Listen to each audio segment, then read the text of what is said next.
We're here at the Big South Conference 2016 spring meetings. The women's basketball coaches wrapped up their meetings today. And joining us is the chair of the women's basketball coaches, Brenda Kirkpatrick of UNC Asheville. Coach, good afternoon. Can you open up and just kind of summarize what the coaches talked about mainly this week?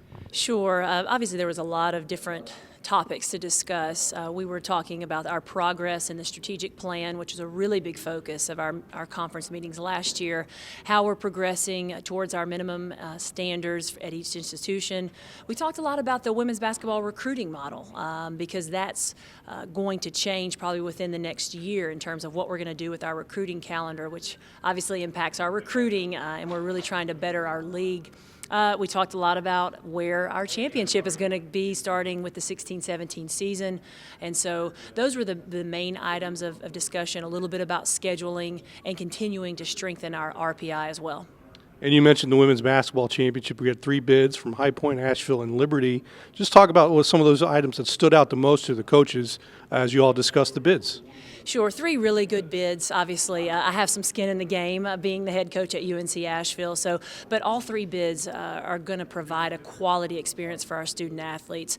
The coaches really spoke a lot about proximity because they care about their fan bases. They want their fans to be able to have access and be able to travel to their games in a relatively easy manner. Of course, you know, it's going to work better for some institutions than others depending on where it is. So we don't want that to be the determining factor. Really, we want our tournament to be a great experience for the student athletes. I think this group of coaches, more so than any other group I've worked with in my coaching career, really cares about the experience that the student athlete is going to have. And the last thing I'll say about the championships, wherever we go, whether it be Asheville or Lynchburg or High Point, we want to be committed to that place and really grow that, continue to grow our brand because, again, that's really going to reflect positively on the student athlete's experience. 18-game schedule next year, which was adopted a couple years ago now and will be in place starting in 16-17, double round robin, just what those extra 2 open dates will give you. Well, a lot of coaches in our league, when we used to play 20 games, thought that was too many. They wanted more flexibility in their non-conference. And then some coaches really wanted the true round robin because they believed that really was going to lend itself to having a true conference champion. Now we've got the best of both worlds. Not that we wanted Coastal to leave, but with their exit, we have 10 teams. We can play each one of them home and away. We're going to have a true conference champion, and so we got that goal satisfied. You know, obviously, adding 2 other non-conference games, you know, gives depending on where you are with your team and what you're trying to do, allows you more flexibility. If you want to go play another BCS school, you can go and play that BCS school. You know, if you want to tack on another, another mid-major, another what I call 50-50 game, you've got flexibility to do that. I think that those opportunities are only going to help us when we're trying to raise our RPI. And you mentioned the new recruiting model in women's basketball. Last year was the switch to quarters. What are some additional changes that we can see in the game of women's basketball starting next season? Well, in terms of rule changes, there are going to be no new rules in the game of women's basketball next year. But we really did reflect with Charlene Curtis, our officials coordinator. She came down to visit. That's a big part of what we meet about in terms of officiating and rules changes. When we spoke with her, we were really reflecting on the impact that our rule changes last year had on this year. And even in our championship game, which we were fortunate enough to participate in against Liberty, one of the rule changes was being able to advance the ball under a minute of play. And I think between Liberty and us, we advanced the ball 4 times. Obviously, that was a double overtime game. But the 4 quarters, you know, just adding more excitement, more 10-9-8 situations, more 2-for-1s. I think it's been a great thing for the game. I think it's moved the game along.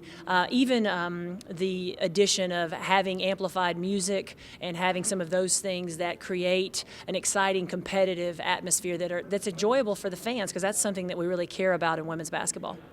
And my last question specifically for this week with the coaches groups, just what are some of the key topics that the coaches talk about and try to improve upon every year to grow women's basketball in the Big South?